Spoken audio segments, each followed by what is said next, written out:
Film animasi Soul bercerita tentang Joe, diisi suaranya oleh Jamie Foxx, seorang guru musik yang bertahun-tahun mengejar karir sebagai bintang jazz. Dan kesempatan itu akhirnya datang. Joe diajak main di klub, gak tanggung-tanggung dia diajak main oleh idola jazznya. Dalam perjalanan pulang, Joe yang begitu girang itu sibuk menelpon, sehingga ia tak lagi memperhatikan jalan. Itu pun kalau dia pernah memperhatikan jalan sebelumnya. Yang jelas, Joe jatuh, dan dia tewas. Hidupnya berakhir tepat pada saat dia mengira hidupnya baru saja dimulai.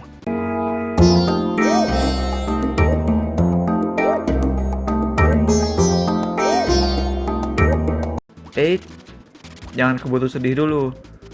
Soul ini adalah film Pixar, dan Pixar terkenal oleh cerita yang selalu bermuatan perasaan yang real, yang nge-tackle masalah yang manusiawi, seperti masalah kematian, perpisahan, namun dibalut dengan konsep yang menyenangkan. Selalu ada lapisan kreatif yang menjadikan cerita-cerita film Pixar itu menarik. Begitu juga lah pada film Soul ini. Kecelakaan tadi ternyata bukanlah akhir dari semua hidup Joe, karena dia mendapati jiwanya lebih tepatnya, berada di sebuah tempat yang bisa membawanya hidup kembali. Joe kabur dari katakanlah jembatan Sirotol Mustaqim ala Pixar dan sampai di tempat yang bernama The Great Before. Nah, ini yang menarik karena Great Before adalah tempat semacam pelatihan, semacam seminar gitu bagi jiwa-jiwa sebelum mereka dilahirkan ke dunia. Nah, di sini si Joe menyamar menjadi salah satu mentor. Dia ditugaskan untuk ngajarin satu unborn soul bernama 22 yang disuarakan oleh Tina Fey. Nah, si 22 ini udah beribu-ribu tahun gagal terus lulus dari pelatihan. Padahal mentor-mentornya itu orang terkenal semua. Mulai dari Abraham Lincoln, ada George Orwell juga, macam-macam lah pokoknya. Nah, si Joe dan 22 yang berpetualang bersama-sama mencari spark untuk 22 akhirnya saling mengajari soal apa yang sebenarnya paling berharga dari sebuah kehidupan manusia. Film Soul ini digarap oleh Pete Docter yang tahun 2015 menggarap Inside Out. Maka sama seperti film itu, Soul ini pun juga punya eksplorasi konsep dan world building yang imajinatif. Bahkan Soul ini lebih dalam lagi, karena alih-alih soal cara kerja emosi dan kepribadian, Soul mengeksplorasi soal eksistensi dan jiwa. Jadi selain soul berupa soul musik alias jazz, soul di sini itu juga maksudnya adalah ceritanya menerjemahkan filosofis mengenai kehidupan, mengenai afterlife, dan apa yang membuat kita itu kita gitu. Semua itu diterjemahkan oleh film Soul ke dalam dunia kartun versi mereka sendiri. Nah, menjelaskan soal filosofis yang serumit itu ke dalam sebuah presentasi yang bentuknya ringan, inilah tantangan besar untuk film ini. Nah, namun Pete berhasil menghadirkan usaha yang luar biasa cerdas untuk membangun konsep itu. Desain visual, dunia, dan karakter si para soul, para jiwa-jiwa di film ini tuh dibikin gemas banget. Tokohnya tuh kayak gabungan awan sama roh gitu. Jadi fluffy tapi agak-agak berpendar-pendar gitu.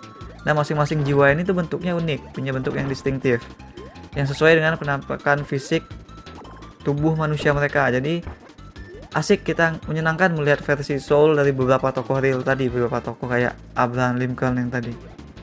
Film ini juga punya tokoh antagonis di cerita, tapi antagonis di sini tuh nggak benar-benar punya niat jahat, dia nggak jahat gitu. Melainkan antagonis itu hanya sebagai penghalang buat Joe, penghalang bagi Joe yang literally pengen kabur dan pengen mengubah nasibnya.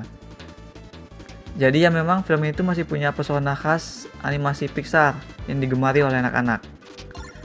Seperti sikap karakter mereka, bahkan dialog-dialog mereka pun sebagian besar adegan tuh masih mengundang tawa kita. Namun memang si Pixar mengambil langkah yang berani. Di sini tokoh utama ceritanya bukan lagi anak-anak, melainkan seorang pria dewasa. Permasalahan yang diangkat pun adalah masalah orang dewasa. Sehingga konteks yang berusaha disederhanakan tadi itu juga pada akhirnya akan tetap terasa distant, terasa jauh bagi anak kecil. Kalau aku bilang sih nonton film ini tuh bagi anak-anak sekiranya bakal sama seperti kita yang sudah dewasa nonton Tenet gitu. Jadi agak-agak bingung dan jauh juga. Karena memang film Soul kadang terseok juga oleh kebutuhan untuk menjelasin konteks dan pembangunan dunia tadi. Inilah terutama yang bikin berat bagi anak-anak. Namun bagi kita yang udah gede, yang udah ngerti permasalahan yang menimpa karakternya, yang relate mungkin dengan permasalahan si Joe, film ini akan jauh lebih emosional daripada film Tenet. Gak akan ngerasa hampa lah nonton film Soul. Walaupun berat, kita masih pengen mengetahuin, kita masih peduli sama apa yang terjadi sama Joe. Karena film itu bagi kita yang relate bisa jadi sebagai penegur gitu, atau juga sebagai pemberi semangat. Yang jelas dia adalah pembuka mata bagi kita yang mengejar karir seperti Joe. Aku yang nonton juga sampai kepikiran juga sih waktu nonton ini tuh, nih hidupku selama ini tuh apa cuma kalau diputar di alat kayak di film ini tuh apa isinya cuma duduk di depan komputer doang gitu. Karena memang film ini menyentuh sepersonal itu. Konsep dunia afterlife yang dijadikan ceria oleh film itu tidak ngurangin konflik emosional, tidak ngurangin kepentingan dan psikologi yang dirasakan oleh Joe. Dan bahkan juga oleh si 22. Nah begitulah desain cerita dan penulisan film ini. Sungguh luar biasa memang.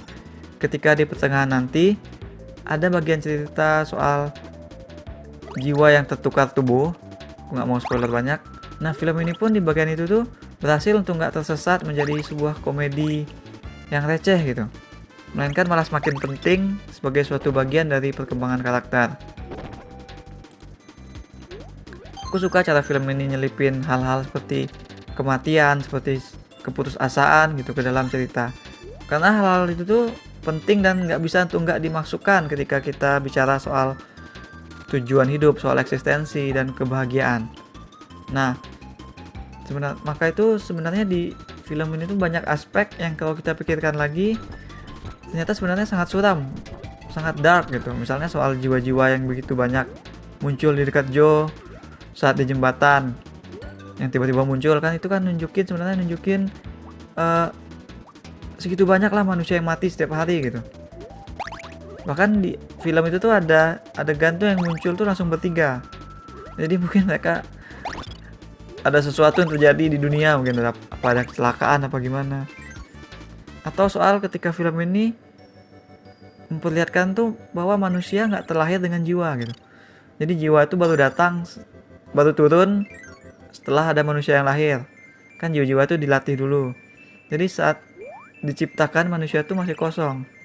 Nah itu hal deep gitu, hal yang dalam yang sebenarnya ada di background cerita. Yang jelas anak-anak nggak bakal perhatiin, tapi kalau kita yang gede, ya mungkin bagi kita itu cukup menyeremin gitu. Dan soal Joe sendiri, dia kan nggak sadar dirinya tewas. Dia tuh nggak sadar dirinya tewas karena dia begitu sibuk ngejar passionnya sebagai musisi jazz. Ini kan sebenarnya naas banget. Tapi film berhasil menampilkannya dengan nggak depresi-depresi amat dan juga tidak ngejudge si Joe. Kesalahan yang harus Joe sadari dalam film ini adalah bahwa dia menyangka hidupnya baru akan dimulai saat karir impiannya itu tercapai. Sebelum dia mencapai itu, Joe tidak pernah benar-benar peduli pada hidupnya. Itulah yang membedakan Joe dengan 22. Karena saat si Unborn Soul itu mencicipi seperti apa hidup untuk pertama kalinya, dia benar-benar menikmati hidup, nggak kayak Joe. Joe nggak akan pernah duduk di teras dan menangkap daun yang jatuh. Ya kan, Joe tidak akan seperti 22 yang berhenti dan menikmati apapun yang ditawarkan hidup padanya. Ketika kita lihat ada yang pengamen, ketika mereka melihat pengamen gitu, yang nikmatin musiknya tuh ya si 22, si Joe yang pemusik aja nggak open gitu sama musik yang dimainkan pengamen. Nah dari sikap Joe itu ada momen yang sangat menyentuh hadir, yaitu saat si Joe melihat visual kehidupannya. Ternyata memang hidupnya sangat hampa. Joe nggak melakukan apa-apa padahal sudah hidup selama itu. Beda banget sama 22 yang cuma hidup baru sebentar. Itu juga si 22 kan nggak jalanin hidupnya dia sendiri. Nah, Dalam film ini tuh ada konsep, ada makhluk yang disebut dengan lost soul. Nah, jadi para jiwa akan berubah menjadi makhluk hitam ini jika mereka tidak senang lagi dalam hidup. Nah, si Joe ini aku yakin akan berubah menjadi lost soul jika dia terus hidup seperti sekarang. Karena memang film memperlihatkan si Joe nggak lantas bahagia begitu ketika dia berhasil menjadi anggota band jazz. Nah, menjadi lost soul ini tuh adalah hal yang paling mengerikan yang bisa terjadi kepada sebuah jiwa di film ini. Itu nunjukin apa? Untuk nunjukin karena yang terpenting itu sebenarnya adalah ya to live our life gitu, untuk menghidupi hidup. Life starts now. Hidup nggak mulai ketika kita lulus kuliah, atau hidup nggak mulai ketika kita mulai dapat kerja. Hidup tuh yang mulai dari kita punya jiwa gitu, dalam film ini ngomongnya gitu. Jadi kita tunggu apa lagi? Nah, dengan pesan seperti itu maka masuk akal bagi film memberikan solusi berupa kesempatan kedua bagi Joe. Karena perkembangan karakter Joe ini adalah dia pada akhirnya akan belajar untuk benar-benar melihat hidup, benar-benar menikmati hidup. Hidup bukan hanya demi musiknya, tapi juga untuk keluarganya, untuk teman-temannya. Dan kupikir cerita soul yang dibikin seperti ini tuh justru lebih indah dan lebih kena sebagai inspirasi kita ketimbang membuat cerita yang kelam.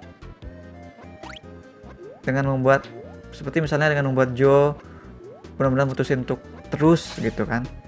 Nah, hebatnya penulisan ini tuh Soul nggak lantas memberikan kesempatan kedua itu secara cuma-cuma buat Joe. Joe dibuat pantas untuk mendapatkan kesempatan kedua itu dengan dia membantu 22 terlebih dahulu, dengan diperlihatkan dia telah menyadari kesalahannya dalam memandang hidup, dengan diperlihatkan dia sudah menerima dan merelakan nasibnya. Nah, dari situ tuh kelihatan semua aspek sudah dipertimbangkan oleh film ini. Semua yang ditampilkan terasa mengarah ke satu tujuan, ke suatu makna. Nah, inilah membuat film ini tuh penanda film ini tuh berbobot banget. Satu lagi yang paling aku suka dari cara film ini menangani karakternya adalah dengan bersikap open terhadap ending dari karakter 22. Nah, tokoh ini sebenarnya sangat menarik kan.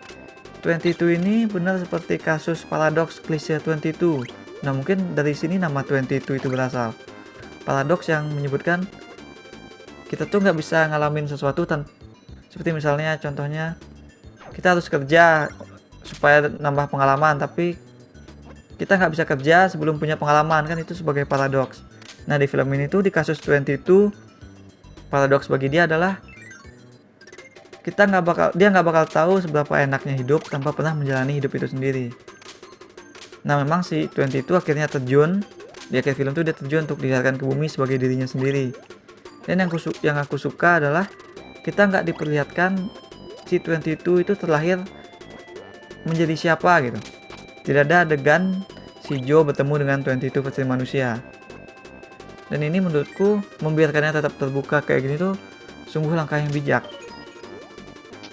Karena dari sini ditunjukkan bahwa hidup tuh tidak tergantung kepada kita terlahir sebagai apa, kita terlahir bisanya apa, sukanya apa. Karena it's all about appreciating the life itself, gitu, menghargai kehidupan itu sendiri. Kalau soal minusnya, bagiku film ini cuma ada minor yang aku nggak serak dikit, yaitu menurutku harusnya film sedikit lebih konklusif terhadap karakter Joe yang mendapat kesempatan kedua. Buatku, alih-alih membuatnya hanya terlihat bersyukur dan menikmati hidup di akhir, mungkin bisa juga ditambah sedikit dia akhirnya mengambil tawaran sebagai guru tadi di awal, just to circle back ke pilihan yang ia dapatkan di awal cerita itu. Dan selebihnya, selain itu, buatku film ini memang film paling beda yang dibuat Pixar, tapi tidak keluar dari identitasnya. Yang kita tetap lihat adalah sebuah journey yang imajinatif, yang penuh warna, dengan karakter yang adorable khas Pixar. Nilai hiburannya tetap dipertahankan di balik bobot yang luar biasa. Karakternya yang realistis dengan masalah yang relatable membuat film ini begitu beautiful dan penting. Aku berikan 7,5 bintang emas untuk film Soul. That's all we have for now. Apakah kalian sudah menemukan spark di dalam hidup kalian? Share with us in the comments. Jangan lupa hit like dan subscribe supaya nggak ketinggalan review-review lain. Kunjungi mydershit.com untuk review yang on time dan lebih detail. Thanks for watching. Remember, in life there are winners, there are losers.